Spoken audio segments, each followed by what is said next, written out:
화요일 날이요. 윤석열 정권이 에너지 공급망 뭐 관련해 갖고 그 발표를 했어. 나 근데 그걸 보면서 헛웃음밖에 안 나오더라고요. 얘들 그냥 미쳤구나. 예. 그 이유를 한번 이야기 한번 해보겠습니다. 윤석열이 원전 30% 이상 확대하겠다. 저번에 한번 원전 비중에 대해서 설명드린 적 있고, 예. 그러니까 지금 문재인 정부는 그 밑으로 내리려고 노력했던 거고, 윤석열은 30% 이상 확대하겠다라고 지금 어제 발표한 거예요. 예. 그러니까 지금 전력 생산에서 현재 27%인 원자력 발전 비중을 27%입니다. 기억하십시오. 현재 2030년까지 30% 이상 확대하겠다. 그러면서 그 원전을 18기로 줄이려고 했던 문재인 정부의 탈원전 정책을 거꾸로 가는 건데 그래프 한번 봅시다. 지금 이제 빨간색이 윤석열 거고요. 점선이 문재인 정부 때인데 원전 기수 문재인 정부는 이 24기던 원전을 18기로 줄이겠다는 거예요. 2030년까지. 예. 윤석열은 4개를 더 늘려서 28기로 올리겠다는 거고요. 근데 저 중요한 게 18기로 줄이는 것 자체가 잘 돌아가고 있는 걸 억지로 문을 닫는 게 아니라 설계 수명이 끝나면은 그대로 문을 그 얘기가 닫는다는 나와 거죠. 있다. 예, 예, 비판 지점에서. 예.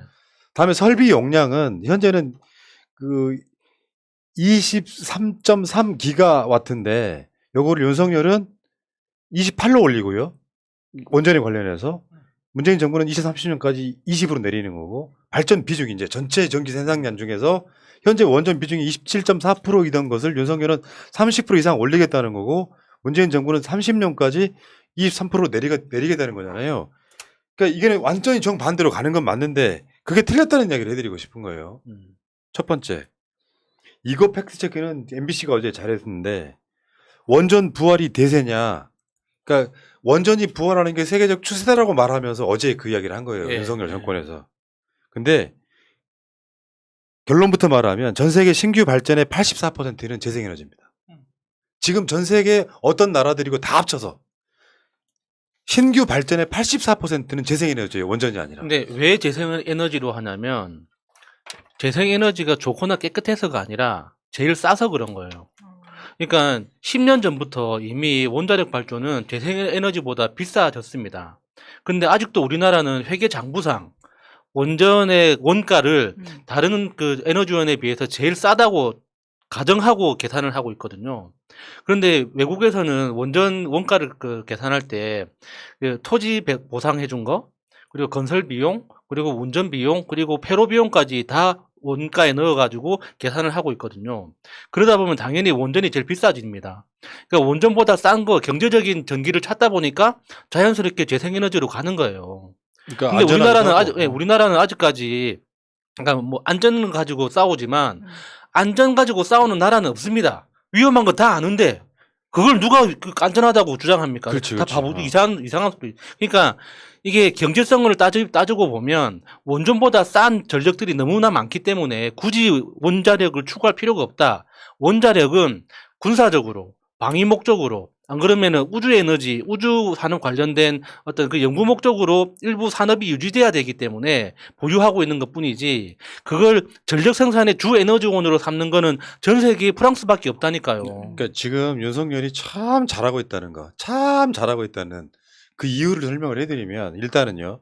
그러면 세계적 추세는 원전이 아니라 재생에너지 쪽이잖아요. 그럼 문재인 정부는 어땠을까요?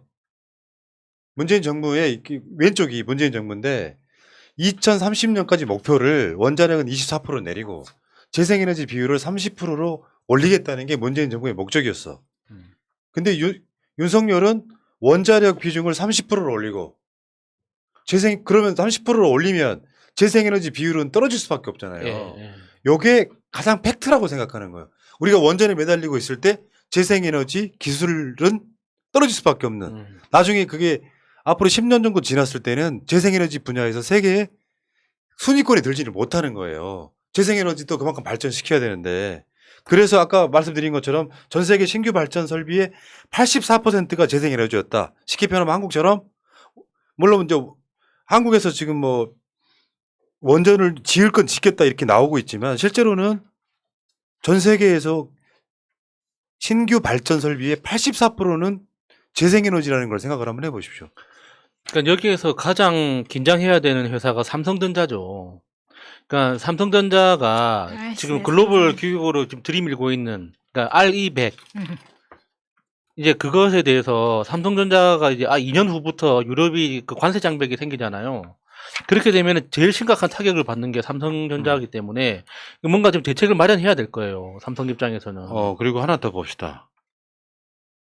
유럽이 원전을 다시 활용하는 쪽으로 아까 말한 프랑스가 예. 그 분위기를 주도하고 있긴 하지만 전체 유럽은 아니라는 거. 예. 6월달 지난달에 유럽의 상임위원회에서 그 그린 텍소노미라고 녹색 분류하는 곳에서 원전 관련한 투자를 제외하는데 찬성해서 끝난 사안이에요.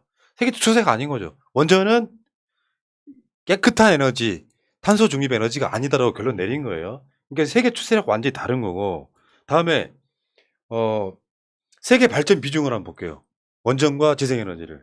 세계 발전 비중은 10년 동안 어떻게 발전했느냐. 재생에너지 쪽은 태양광, 풍력, 수력, 바이오, 지열 다 해가지고 10년 전에 20%이던 것이 지금 28%로 올랐습니다.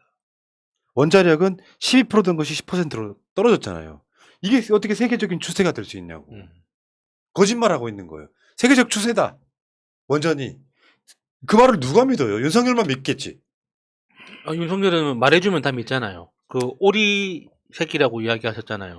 처음 이야기해준 사람 말을 끝까지 믿는다고. 아니 아무리 부동시여도 기본적인 머리가 있으면 저 그래프 볼 줄은 알 겁니다. 자, 근데 주위에 있는 원피아들이 지금 다 이렇게 몰아가고 있는 거 아닌가. 그렇죠. 너무 걱정돼요. 그러니까 이제 지금 어제까지 발표된 이 문제점에 대한 비판이었고요. 진짜 핵심으로 한번 들어가 볼게요. 첫 번째, 원전 비중 늘리겠다 그랬잖아. 지금 30%에서 더 올리겠다 그랬잖아요. 근데 문제는 진짜 심각한 문제는 지을 수 있는 건 한계가 있을 뿐더러 지금 윤석열이 결정을 해도 윤석열 임기 내에 그렇게 비중 못 올려요. 네, 딛지를 못하죠. 그러니까 노후 원전을 가동하겠다는 거예요. 고장난 원전을 고쳐 쓰겠다는 거예요. 그게 핵심이에요. 무섭다. 이게 진짜로 무서운 거예요, 이게. 이게 노후 원전이 왜 무섭냐면 우리가 콘크리트로 만들면 콘크리트로 지은 건물이 100년이고 200년이고 갈 것 같잖아요. 근데 시간이 지날수록 그 내부 속성이 변합니다. 재료의 속성이.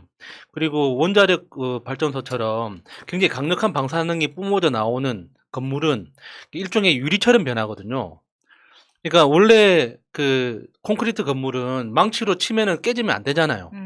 근데 10년, 20년 방사능에 쪼이다 보면은 망치로 쳐도 깨질 정도로 약해진단 말이에요. 그렇지. 그런 현상이 콘크리트에도 생기고 원자로, 그러니까 쇠로 만든 그 원자로에도 유리화 현상이 생깁니다. 그래서 외부 충격이 굉장히 약해지거든요.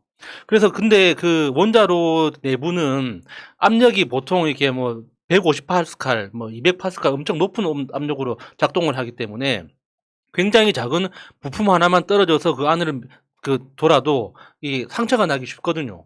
그러니까 어떤 위험이 생길지 오래되면 오래될수록 예상할 수가 없게 돼요. 예. 그거 근데 문제는 원자로는 고칠 수가 없는 거거든.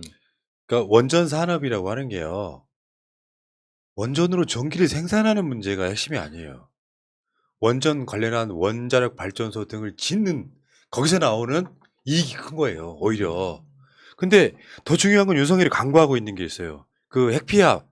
여기에 휘둘리는 윤석열이 뭐냐면은 경주 방패장이 지금 또 목전까지 와 있는 거예요. 그럼 방패장 어딘가에 또 지어야 되잖아요. 방패장 없이는 새로운 원전 가동이 힘들어요. 이거 모르고 그냥 막 지르는 것 같고요. 하나 더. 탄소 감추기 위해서 원전 가동을 하겠다는 거거든요. 자기들 그 명분이 그래. 즉 탄소 제로 때문에 탄소 발생하지 않는 원전을 가동하는 거야. 라고 이야기했는데 실제로 석탄 화력 대출에 관련된 입장은 아예 없었어요. 이렇게. 실제로 탄소 배출이 제일 많은 석탄 화력에 대해서는 아예 대책도 아무것도 없는 거예요. 정말. 그리고 아까 야수이 말했던 거 진짜 핵심이죠. 나라 망하라는 겁니다. 기업들은 지금 이미 삼성, SK 하이닉스, 현대제철, 삼성 디스플레이, LG 디스플레이가 아리백에 참여를 했어. 그 유명한 아리백. 탄소 제로. 우리 회사에서는 탄소 배출을 0으로 줄이겠다는 게 아리백이잖아요. 네. 참여를 했는데 재생에너지 발전이 부족하잖아요, 우리나라가. 그러면 국내 사업 불가능해요. 특히나 수출 단가가 엄청 맞아, 높아져요. 올라가기 네. 때문에 불리해지죠. 이 기업들은 다 우리나라에서 공장을 철수해야 되는 상태가 돼버리는 거예요. 이 5개 중에 2개를 주주로 갖고 있는 사람으로서 정말 안타깝습니다. 화가 납니다, 진짜. 거기다가 윤석열 정부의 에너지 정책을 보면서 진짜 이해가 안 되는 건 원자력에 너무 집착하는 느낌이라는 거예요. 그러니까 원자력 비중을 올리는 건 이해합니다. 그러니까 문재인 정부에 반대하는 입장이었기 때문에 탈원전을 이렇게 탈원전하겠다라는 것에 대해서는 이해하는데 전체적인 에너지원에 대해서 밸런스를 맞춰야 될 거 아니에요. 그러면은 원자력 발전 비중을 높이더라도 결국에는 석유는 수입해야 되고 천연가스도 수입하고 석탄도 수입을 해야 되는데 그런 에너지원들을 수입을 하려면은 그만큼 외교가 중요해지는 거예요. 그 외교가 중요한 것 중에 가장 중요한 게 중국입니다. 우리나라는 중동하고의 관계가 굉장히 좋기 때문에 외교적으로 다른 문제가 생기더라도 중동에서 그러니까 석유나 천연가스를 구매하는 거는 문제가 없어요. 문제는 가지고 오는 경로죠. 그 경로에 중국해가 있잖아요. 중국이 비토를 놔버리면은 우리는 아무것도 못 가지고 와요. 중국하고의 외교가 중요한 이유가 당연히 그냥 단순히 수출 뭐 많이 하고 수입 적게 하니까 우리가 흑자네 이것도 있겠지만 진짜 에너지 문제를 파고들다 보면 중국은 우리나라에 들어오는 에너지원의 물기를 잡고 있어요. 그래서 중국하고의 외교가 그렇게 중요한 거거든요. 왜 그러니까 일본이 중국하고 겉으로는 싸우는 척하면서 뒤로는 계속 돈 대주고 투자를 계속 하겠습니까? 그 일본도 중국 앞바다를 지나와야 되거든. 그러니까 뒤로는 돈을 계속 대주는 거예요. 이게 이제 원전 관련해서 더 위험한 게 사실 이게 원전이 하루아침에 만들어지거나 그런 게 아니잖아요. 이게 폐기하려고 해도 수십 년이 걸리고 또 그렇기 때문에 지금 노후 원전을 가동한다고 하는데 그렇게 돼버리면 결국은 이 피해가 우리한테도 가지만 이 후세에 갈 수 있다는 그런 우려가 있기 때문에 더 큰 것이고 윤석열은 후세가 없어요.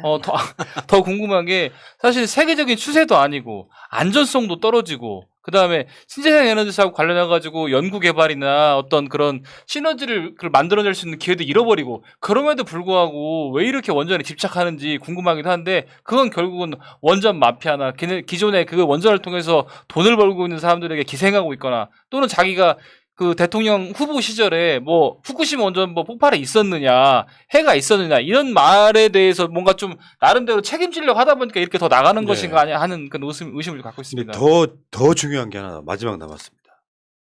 지금은 세계적 추세는 탄소 중립인 거 맞잖아. 지구가 아파. 기업들이 이제 앞으로 탄소 배출 좀 줄이자. 한국이 탄소 배출 많은 나라 중에 하나예요. 뭐 중국이 전 세계 탄소를 제일 배출 많이 한다고 하지만 그러다 보니까 세계적 경쟁력이 떨어지면서 탄소 배출 많이 한 기업들은 이제 단가가 높아지는 기업들이 망하는 시대가 왔는데 탄소 중립 계획이 아직 안 나왔어요. 국가적 차원에서. 근데 원전을 확대하기 위해서 에너지 정책부터 발표를 해버립니다. 탄소 중립에 대한 생각은 아예 없는 거예요. 이 대선 선거전 때 아리백 몰라가지고 어떻게 대통령 될 사람이 이것도 모르냐 했던 그 이야기가 현실화되고 있는 거예요. 그 이후에도 공부를 하지 않았다는 거죠. 그리고 이제 위에서 시키는 대로 누군지는 모르겠지만 그 큰 손이 시키는 대로만 지금 하고 있기 때문에 나머지 정책보다 빨리 나왔다는 게 이게 확실한 증거 같아요. 그러니까 이게 급한 거야 지금. 네. 원전 확대하는데 원전 관련해서 지금 노후 원전, 고리 원전 같은 경우는 막 지금 가동 중단돼 있어. 막 사고가 나고 고장 나갖고 요거 고쳐 쓰겠다는 짓을 하고 있는 거고 월성 같은 경우는 지금 짓겠다 안 짓다 논란이 있었던 거를 지금 짓는 걸로 결론이 났거든요. 2기 정도는 지어질 가능성이 있는데 임기 내에 다 못 지으니까 결국엔 노후 원전들 다시 가동하겠다는 건데 윤석열 저는 이것만으로 탄핵감이라고 생각해요. 윤석열 자체가 국민의 안전은 안중에도 없어. 안전을 중요시하는 사고방식을 버려라 같은 소리는 그 말 한마디로 탄핵감이라니까요. 노무현 대통령이 탄핵 당했던 이유가 뭡니까? 우리 당이 선거 때 좀 잘 됐으면 좋겠다. 그 한마디에 탄핵당했어요. 그 IAEA 있잖아요. 그러니까 그 굉장히 원전 산업의 그 글로벌 핵심 세력이잖아요. IAEA에서 우리나라 원전에 대해서 지적한 사항 중에 하나가 가동률이 너무 높다는 거예요. 가동률이 높다는 건 그러니까 보일러가 하루 그치. 24시간 뗄 수 있는데 하루에 12시간만 떼면은 그 기대 수명보다 2배를 더 쓸 수 있겠죠. 그러니까 우리는 기대 수명이 30년이면 30년 내내 최소한 90%까지 쓰려고 노력한다는 거예요. 근데 프랑스 같은 나라는 보통 60%에 됐습니다. 미국은 55%에서 60% 사이에서 이렇게 관리를 하고 설계 수명이 딱 되면 그냥 닫아버리거든요. 왜냐하면 그렇게 해야 안전하니까. 그러니까 상식적으로도 그렇잖아요. 어떤 기계를 24시간 내내 돌리면 잘 돌아가겠지만 어느 순간 시간이 오래 지나면은 불안해지잖아요. 근데 원자력 발전소를 그런 식으로 돌리고 있으니까 IAEA에서 지적을 하는 거죠. 그래서 한국은 가동률이 너무 높으니까 좀 낮출 필요가 있다. 노원전이 빨리 되는데 그렇기 때문에 또 더 빨리 되는데 예. 다른 나라보다. 그런데 예. 또 안전에도 신경 쓰지 말라 그래. 그럼 다 같이 죽자는 거죠. 여기까지 지금. 하겠습니다. 자, 이 이야기를 아마 저는 길게 하고 싶진 않아요. 단기간 내에 하고 싶어요. 자, 아니 국민 안전에 안정이 없다는 건 탄핵감이라니까요. 음력 10월 이후에 사주가 안 보여. 예.